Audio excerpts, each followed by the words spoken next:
अल्लाह ताला ने दीगर जानवरों के मुकाबले में हाथी को बड़ा डील डोल और जबरदस्त ताकत अता फरमाई है।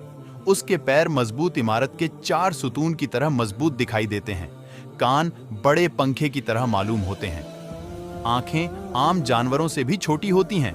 सबसे ज्यादा अनोखी चीज उसकी सूंड है, जिसकी मदद से वह उन पहाड़ी जंगलात में जहां मशीनें और क्रेन नहीं जा सकती, वहां उनकी जिस्मानी ताकत और सूअर की मदद से बड़े बड़े दरख्तों को उखाड़ लिया जाता है।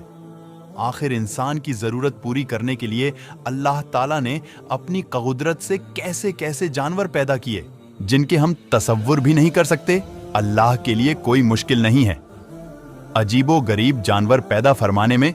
बेशक अल्लाह हर चीज पर कादिर है। दोस्तों, वीडियो अच्छा लगे तो चैनल सब्सक्राइब जरूर करें, जिससे हम और अच्छे अच्छे वीडियो आपके लिए ला सके।